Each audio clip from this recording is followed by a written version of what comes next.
¿no? Porque el Perú está presentando un alto riesgo de vulnerabilidad debido a la crisis global del agua. Hemos visto la situación que se está viviendo en Uruguay, es una situación bastante crítica, una situación bastante desesperante para quienes viven en este país sudamericano, vecino de la región, y que evidentemente es un panorama que se puede traspolar en algún momento o que se puede producir en nuestro país, sobre todo en la costa, centro y sur de nuestro país.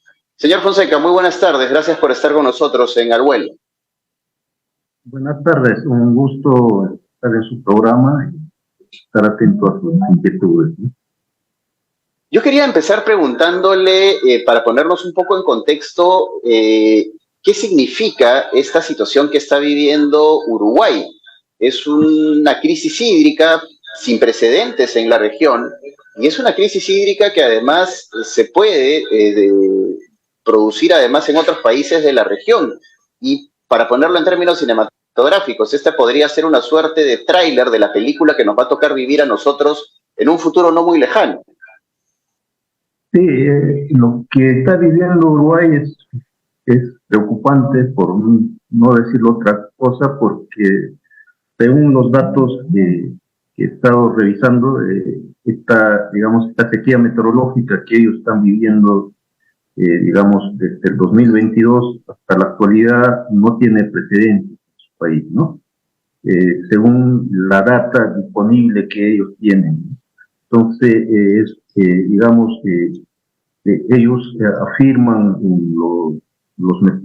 digamos, las universidades, los investigadores de ese país, afirman que más o menos Uruguay recolecta data algo más de 100 años, ¿no? Y analizando toda esa data, no existe precedentes de, digamos, del déficit de precipitaciones que viene presentando ese país, ¿no?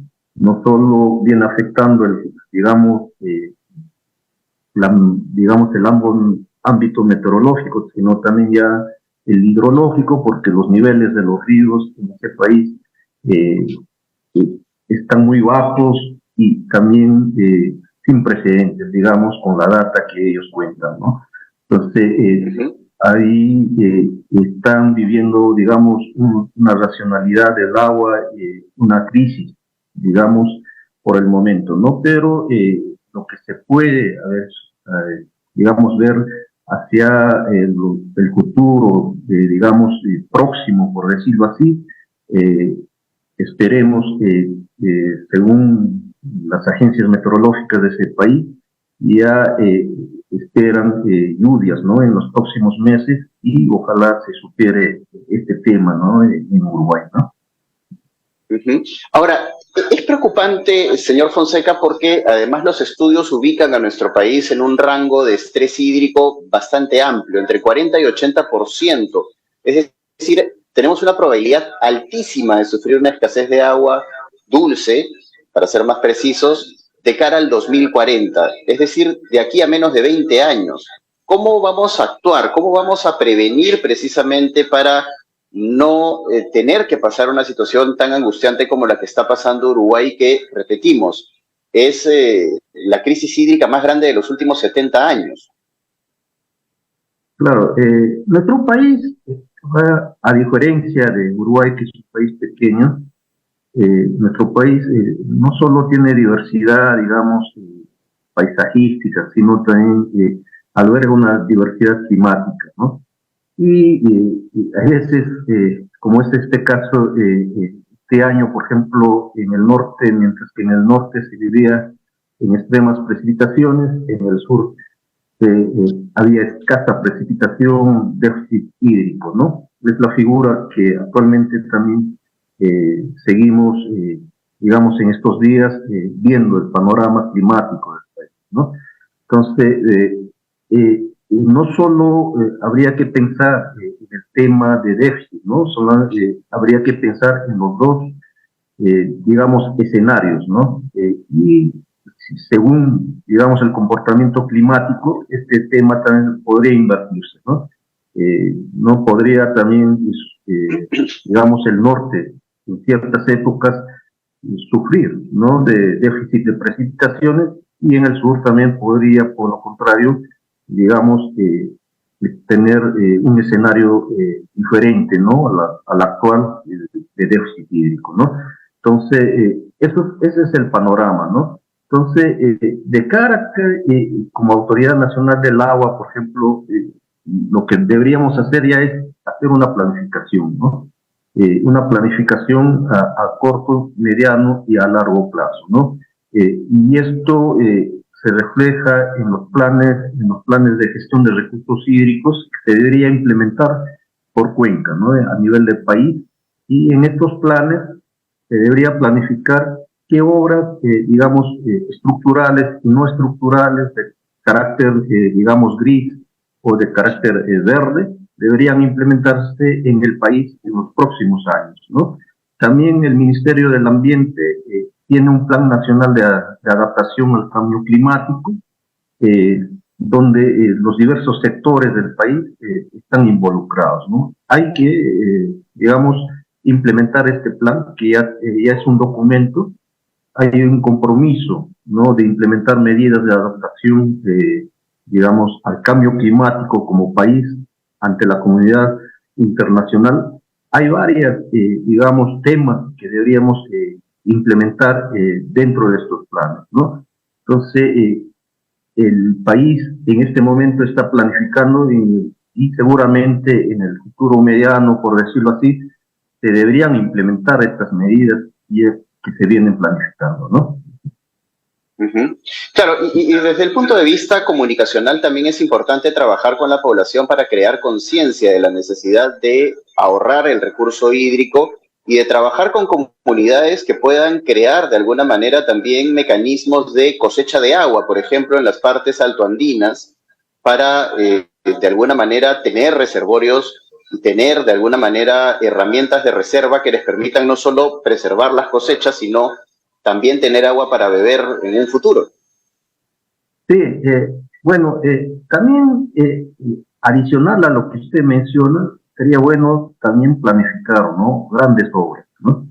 Si bien en la costa existe grandes obras como, digamos, el reservorio de Poecho, San Lorenzo, Gallito Ciego, como también en el sur se tiene planificado un conjunto, digamos, de obras hidráulicas que en el futuro no solo nos permitirá enfrentar este panorama, sino también incrementar nuestra productividad, ¿no?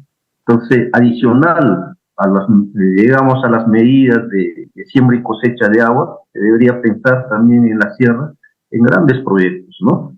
Y en eso se deberían abocar las regiones de concebir, ¿no?, estos proyectos de grandes reservorios o de un conjunto de pequeños reservorios que, digamos, que en conjunto hagan un gran almacenamiento de agua y poder almacenarlos en épocas de lluvias y en épocas, digamos, de secano o de sequía o de poca cantidad de agua, digamos, se podrían utilizar, ¿no? Sobre todo en la agricultura y en el consumo poblacional, ¿no? Y desde ese punto de vista, señor Fonseca, yo quería preguntarle qué se está haciendo precisamente para también trabajar desde el punto de vista de la calidad del recurso hídrico. Sabemos que muchos de los ríos de nuestro país y muchas de las cuencas lamentablemente están contaminadas debido a distintos factores, pero también es importante crear conciencia en la necesidad de cuidar ese recurso desde el punto de vista de la salubridad y de que sea un recurso hídrico de calidad, porque de nada nos sirve tener agua si es que éste está contaminada. Sí, mira, como Autoridad Nacional del Agua, desde su creación ya se venía monitoreando, digamos, la calidad de agua, ¿no? Hay una red nacional de la calidad de agua como ANA, y en estos puntos anualmente se muestrean, se envían a los laboratorios, se analizan los resultados de estos, digamos, monitoreos que se hace, y eso está en una base de datos, ¿no? Y después de tiempo, ya más aproximadamente 15 años, diría yo, de trabajo, eso se tiene ya una base de datos robusta, ¿no? Por la finalidad que nos sirva para hacer los diagnósticos, ¿no? En esta tarea se ha iniciado en la Autoridad Nacional del Agua de hacer diagnósticos de calidad de agua, ¿no? Para ver en qué condiciones están nuestros recursos hídricos, en qué es lo que deberíamos hacer y cuáles son los puntos críticos a nivel nacional que deberíamos poner en atención, ¿no? También se tiene el inventario de fuentes contaminantes en las principales cuencas del país, y en base a esto se debería hacer, en base a los diagnósticos se deberían plantear, digamos, programas, ¿no? Donde nos ayuden a descontaminar los recursos hídricos, ¿no? Un ejemplo es el Plan Maestro de RIMA, que años atrás ha concebido y que con apoyo de la comunidad internacional como de Corea del Sur se viene implementando ciertas medidas, ¿no? No solo de descontaminación de agua, sino también de, digamos, de defensas ribereñas. Se está planificando, por ejemplo, implementar de estaciones hidrometeorológicas a nivel de la cuenca, que años atrás se implementaron, y seguramente ya en los años siguientes va a dar data meteorológica para acertadas para los tomadores de decisión, ¿no? Y temas así, ¿no? Y entonces, en esa etapa estamos, ¿no? O sea, en la etapa de diagnóstico de la calidad de agua, y en el futuro podamos implementar las medidas con una planificación, digamos, digamos, de visión de tener agua limpia a nivel nacional, y darle a la población y a las, digamos, a las actividades económicas agua de buena calidad, ¿no? Para el desarrollo del país, ¿no? Muchas gracias, señor Fonseca. Ha sido nuestro invitado de esta tarde, el señor Ernesto Fonseca Salazar, de la Unidad de Recursos Hídricos de la Autoridad Nacional del Agua, con quien hemos comentado precisamente la crisis que se está viviendo en Uruguay, pero también las medidas que se están tomando para, de alguna manera, paliar los efectos de una potencial sequía en nuestro territorio. Muchas gracias, señor Fonseca, por estar con nosotros esta tarde en Argüello.